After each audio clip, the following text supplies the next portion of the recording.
morning, everybody.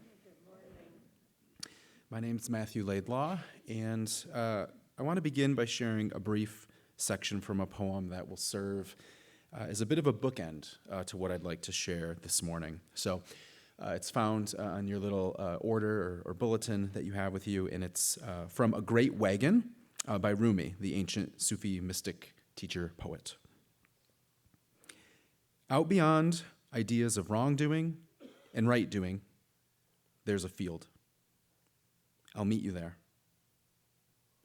When the soul lies down in that grass, the world is too full to talk about. Ideas, language, even the phrase each other doesn't make any sense. I'm very grateful for the opportunity to join you all this morning. I was a guest teacher here, I think in September of 2018. On very short notice, I filled in for Kent, who couldn't make it because of an urgent personal matter. I'd actually been camping with my family in Holland, and we showed up smelling like campfire and clothes we'd been wearing for 3 days. And I remember that morning after being introduced, walking up front and looking around and saying, "This is weird." And I said it a few times, and you laughed, and I laughed, and then I said it again, "This is weird." Because it was weird, and it still is. While I've only spoken here once before, and I've only attended in person a handful of times, my life has had a strange connection and intersection to this community really for over 2 decades in some really random ways. So it's weird. It's weird that I'm here, and maybe sometime I'll be able to share a little more about why. But beyond the weirdness, I feel so much gratitude for the chance to be here with you all this morning. So thank you so much for having me and my family here. This morning I want to offer a small contribution to your series, We Have Questions, which I think is such a brilliant idea for a teaching series. It's honest. It's provocative, and it goes against the grain of spiritual and religious culture here in West Michigan. And I feel like it represents the openness of this community, the growth mindset that exists here, the curiosity, the humility, all of which I love and helps me to feel right at home.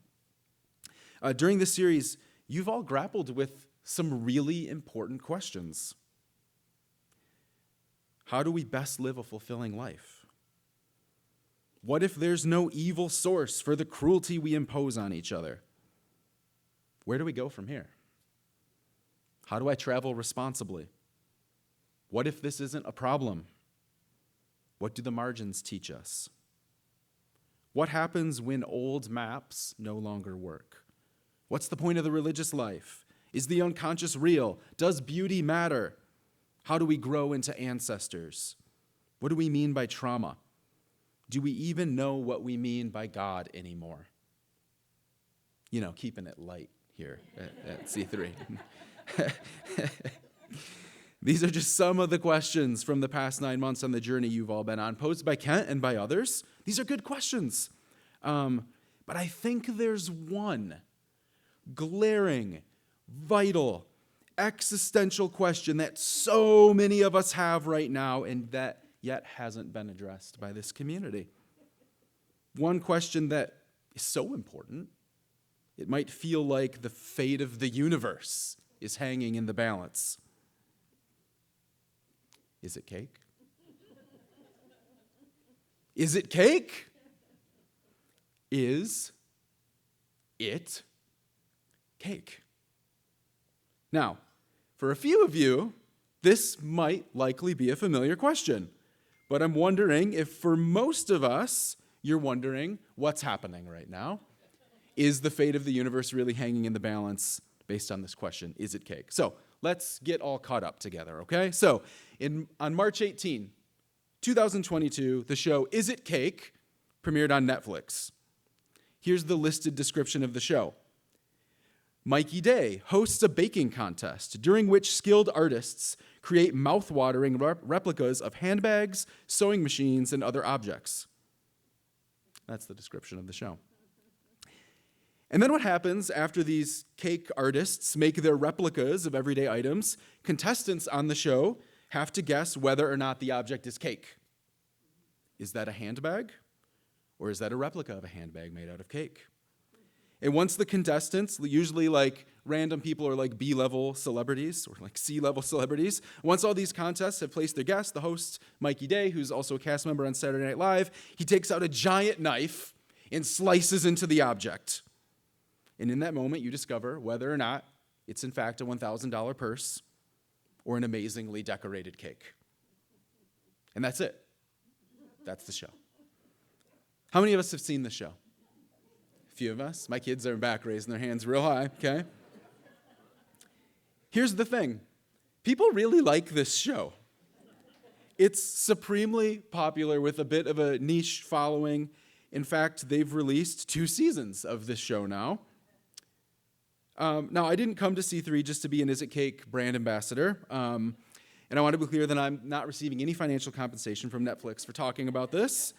In fact, I am not even fully endorsing the show. I'm just mentioning that it exists and that people like it, okay? But the reason I want to talk about Is It Cake is because I think it is representative of something much larger happening in our society right now. So let's explore that together a little bit, okay? Why is It Cake popular? A couple thoughts. First, on the surface, base level, it's an absurd premise, right? It's silly and it's fun, and to like be in the room when someone pitched the idea for the show in the first place would be incredible. It's ridiculous, okay? Second, the artistry is amazing. Like, is that actually a perfectly smoked brisket or is it cake? Wow, it's cake. That's incredible. It taps into our creative impulses. Human beings are so incredibly and uniquely talented. Not like somebody thought of this show and then they made it. And also, people can make cakes that look like perfectly smoked brisket to the level that people can't guess what it is. It's incredible. Human beings are amazing. Third, it also taps into our destructive impulses. Like whether or not this is a cake that someone spent days on or it's a pair of designer boots, we're going to find out by slicing into it with a giant knife. And we love it. Fourth, maybe on a little deeper level here, life is not easy.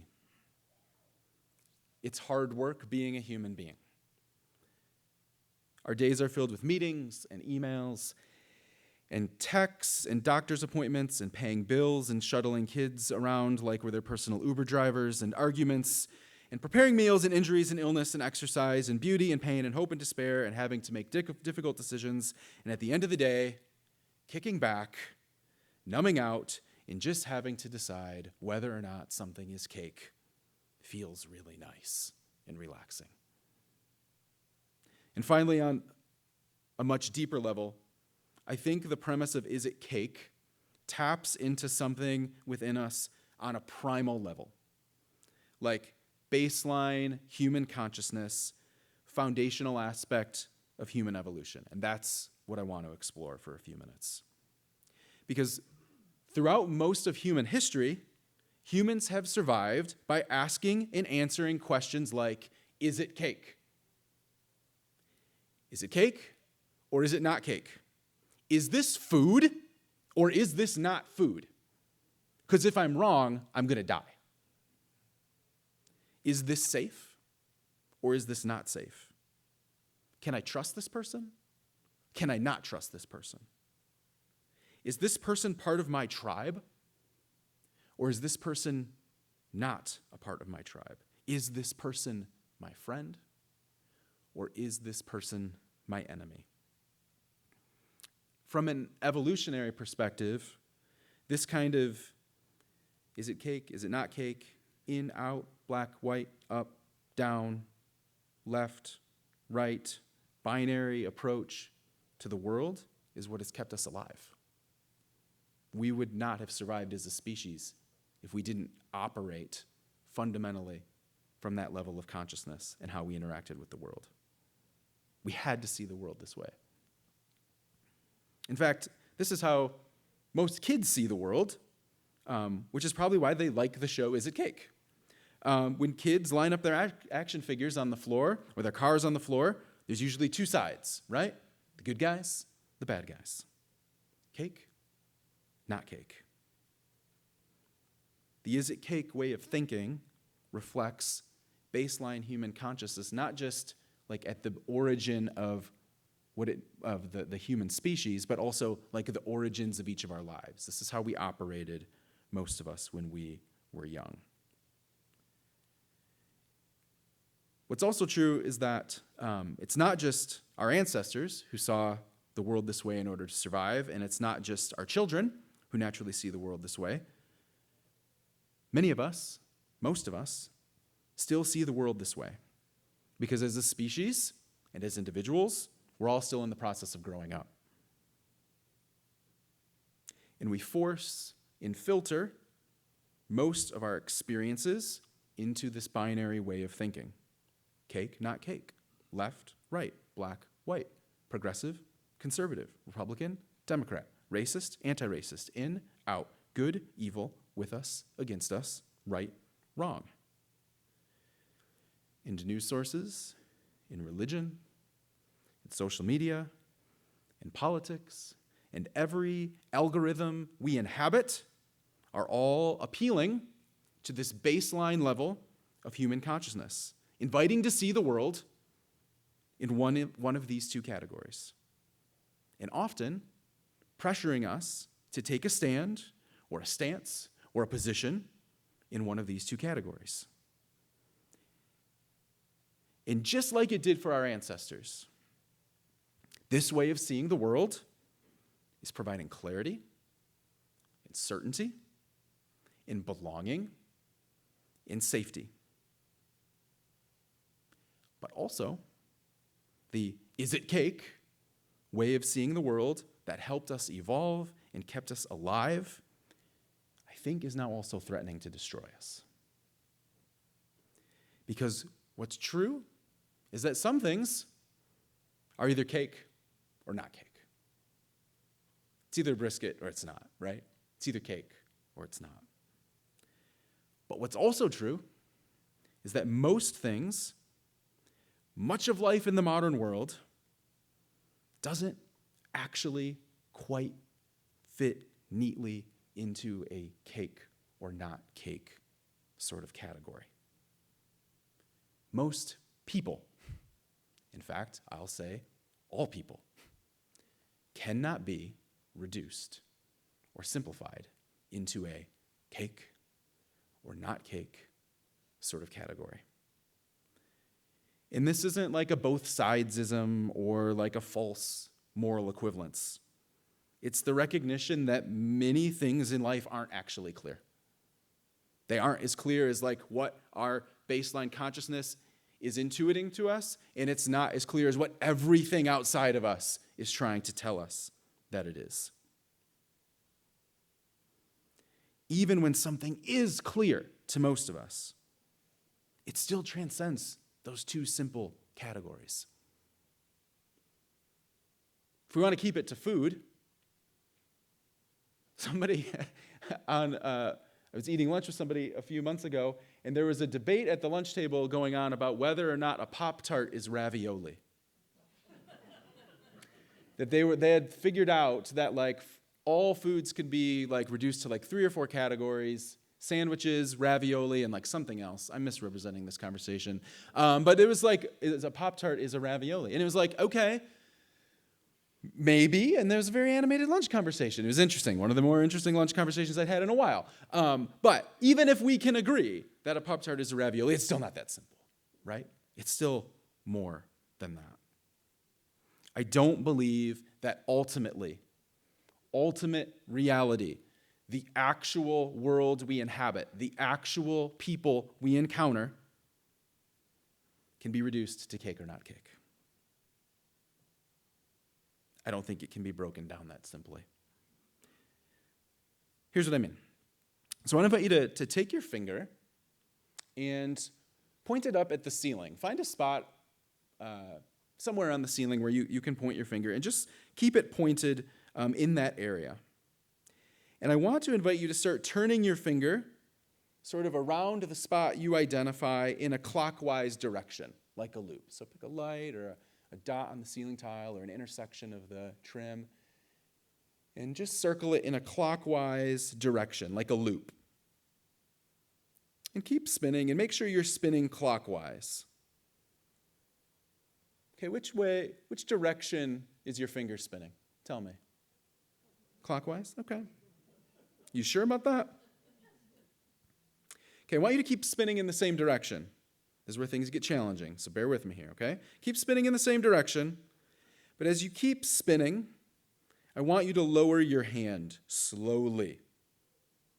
Slowly moving it past your face, down in front of your chest. Keep spinning your hand in the same direction. Look down.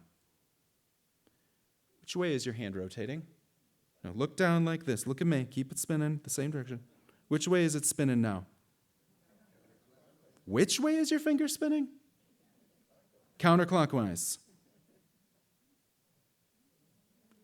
Are you sure? Do we need to do it again? Okay. Well, is it cake or not cake? Which one is it? Isn't it simple? Isn't it clear? Isn't it black and white?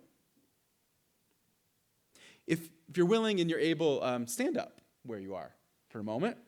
And let's make a little line between, sorry, I stepped away from the microphone here. Let's divide the room right here. So if you're on this side, I want you to turn a little bit and face everybody on this side of the room. And if you're on this side of the line, I want you to turn a little bit and face everybody over here, okay? Now, I don't want you to point at anybody where you are, but I want you to point at something in the direction that you're facing and do the same thing again. Find a spot and point and go clockwise, okay? Keep doing it. All right, to my friends who are over here, which way are they moving their finger? Okay, but over here, which way are you moving your finger? Clockwise. Okay, friends over here, which way are you rotating your finger? Friends over here, which way are they rotating their finger? Are you sure? Are you sure? Isn't it simple? Isn't it clear? Who's right? You can sit down if you'd like. Who's right?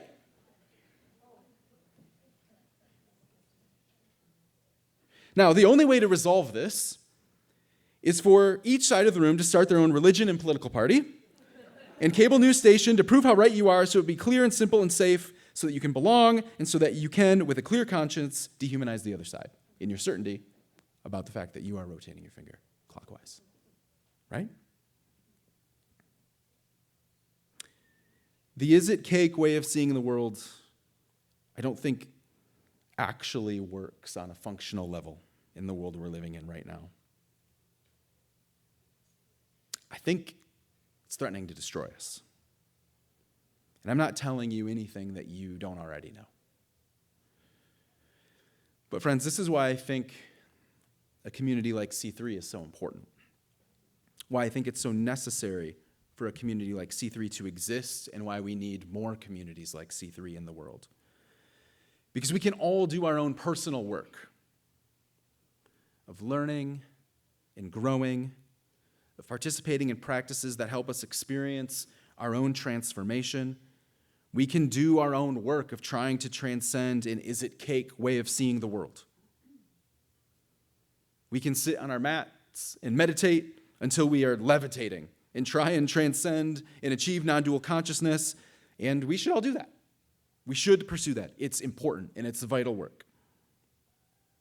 And we can all get involved. We can get involved in education initiatives, in advocacy, in protests, in policy change. We can try to bring about change on a systemic level that might help us break out of an is-it-cake way of seeing each other in the world. And we should pursue that. And I know both of those things are happening here at C3 and in each of your lives. But we can do both of those things and still be primarily stuck in our own algorithms of confirmation bias. We can still live in our own relationships where we all see everything the same and have our own little homogenous relationships in communities where we all can agree on what's cake and what's not. But a spiritual community like C3 can be a space where a different kind of transformation can take place, where we can not only encounter different perspectives, but actually engage the people who hold these perspectives that are different than our own. And we can engage these people, and we can actually be in a space where we try to work it out together. Like if I would have just stopped talking for a moment and then said, okay, friends on this side of the room, talk to the people on this side of the room. And people on this side of the room, talk to the people on this side of the room. And try and work out what on earth is happening and why we're seeing reality so differently right now. A spiritual community can be a place where we can engage debate without divisiveness and polarization. A spiritual community can be a place where inclusivity actually means that all people are included and that all perspectives are actually engaged. A spiritual community can be a place where we learn how to be humble because we learn together that every point of view is actually a view from a point. A spiritual community can be a place where we don't have to agree on whether or not it's cake. And we can still find common ground and love one another and try to make a difference together.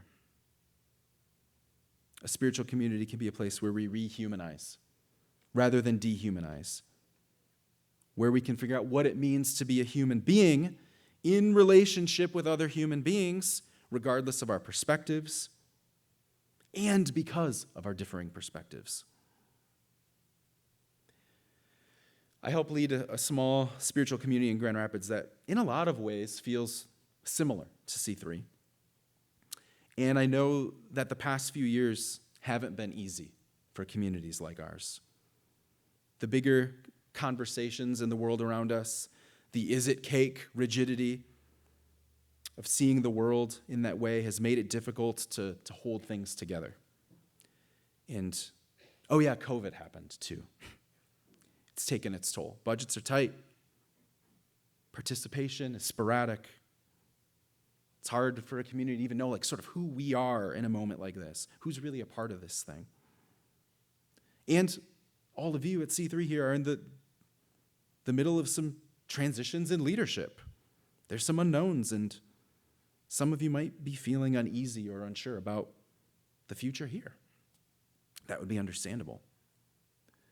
But I believe the world needs C3, in that you all have a unique role to play here in Grand Haven and on the lakeshore and on a much larger scale than you might even be able to imagine. Because we don't actually live in an is-it-cake world, and we need more spaces like this where people can discover that together. I believe that about C3, and I hope you do too. So as I conclude my contribution to this gathering this morning, I want to invite us to hear these words from Rumi again, with a few of my humble edits. Out beyond ideas of wrongdoing and right doing. Out beyond our ideas of whether or not it's cake or not cake. There's a spiritual community called C3. I'll meet you there. When our souls find rest there, our ways of making sense of the world are too full to talk about. Ideas, language, even the phrase each other. They just don't make any sense anymore. Thank you.